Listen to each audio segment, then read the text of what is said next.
Interview لینے کا تھکا دینے والا مرحلہ ختم ہو چکا تھا، اور اب احمد صاحب نے ان تمام امیدواروں میں سے کسی ایک امیدوار کو اس نوکری کے لیے منتخب کرنا تھا۔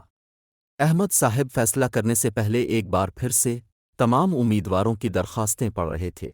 سیکریٹری اجازت طلب کر کے کمرے میں آیا اور بولا، سر باہر بھی ایک امیدوار بیٹھا ہے، کیا وہ انٹرویو دینے سے رہ گیا ہے؟ جی نہیں، اس کا کہنا ہے کہ وہ انٹرویو دے چکا ہے، مگر اب سے کوئی ضروری بات کرنا چاہتا ہے۔ کیا نام ہے اس کا؟ حسن انور۔ امجد صاحب سوچ میں پڑ گئے۔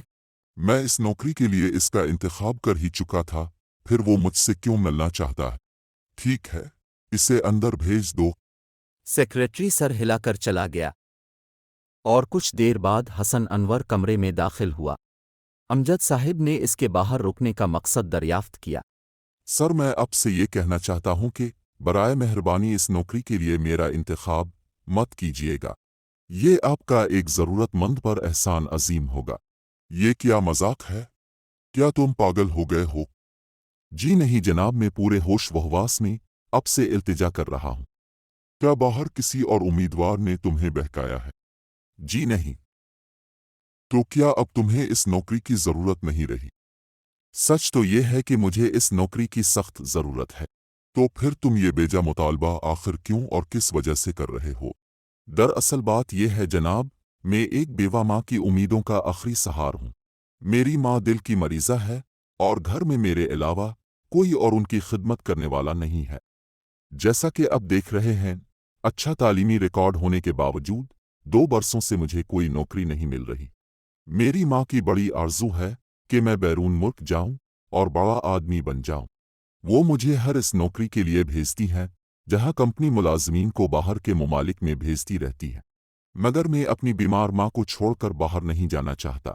آپ کی کمپنی بھی مطلوبہ جگہ پر کامیاب ہونے والے امیدوار کو فوری طور پر ٹریننگ کے سلسلے میں 1 سال کے لیے ملک سے باہر بھیج دے گی۔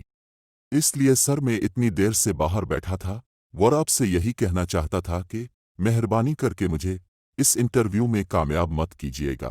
اگر یہی بات تھی تو تم یہاں انٹرویو دینے ہی نہ آتے۔ میری والدہ جانتی ہیں کہ میں انہیں چھوڑنا نہیں چاہتا، اس لیے انہوں نے مجھ سے عہد لیا تھا کہ میں کمپنی کے آفس ضرور جاؤں گا اور اچھا انٹرویو دوں گا۔ سر میں اپنی ماں سے کیا ہوا عہد نہیں توڑ سکتا، اس لیے میں نے انٹرویو دیا تھا۔ ٹھیک ہے، تم جا سکتے ہو۔ اس نے پر امید نظروں سے احمد صاحب کی طرف دیکھا اور چلا گیا۔ اس کے جانے کے بعد احمد صاحب نے پھر سے تمام درخواستوں کو غور سے پڑھا اور ایک فیصلے پر پہنچ گیا۔ دوسرے روز احمد صاحب اپنے آفس میں بیٹھے کام کر رہے تھے جب انہیں حسن انور کے آنے کی اطلاع دی گئی۔ جب وہ اندر آیا تو اس کے چہرے پر الجھن اور بے بسی کے تاثرات تھے۔ یہ آپ نے کیا کر دیا سر؟ میں نے تو اتنی التجا کی تھی کہ اس نوکری کے لیے میرا انتخاب مت کیجیے گا، مگر آپ نے اپائنٹمنٹ خط میرے گھر بھیج دیا۔ میری ماں یہ خط دیکھ کر خوشی سے پاگل ہو گئیں، مگر سرا آپ اچھی طرح جانتے ہیں کہ میں یہ نوکری کسی صورت نہیں کر سکتا۔ ایمانداری کا تقاضا یہی تھا کہ میں اس ملازمت کے لیے سب سے بہترین امیدوار کا انتخاب کرتا، اور اس لیے مجھے تمہارا انتخاب کرنا پڑا۔ سر یہ آپ نے کیا کر دیا؟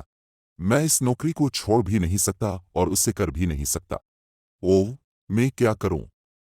اب حالات کا تقاضا یہی ہے کہ تم یہ نوکری کرو، اس سے اچھی نوکری تمہیں نہیں ملے گی۔ وہ رہ گئی بات ٹریننگ کی، تو تمہیں کچھ عرصے کے لیے ملک سے باہر جانا تو پڑے گا، مگر اپنی والدہ کے ساتھ۔ حسن انور خوشی سے احمد صاحب کی طرف دیکھنے لگا۔ میں نے کمپنی سے بات کی ہے، تم اپنے ساتھ اپنی ماں کو بھی لے جا سکتے ہو، وہاں ان کے آرام کا پورا خیال رکھا جائے گا۔ خوشی سے اس کی آنکھیں نم ہو گئی۔ آپ کا بہت بہت شکریہ۔ شکریہ میرا نہیں، اپنی ماں کا ادا کرو، جن کی دعاؤں سے تمہیں یہ مقام ملا ہے۔ اللہ ماں کی دعا کو کبھی رائیگاں نہیں جانے دیتا۔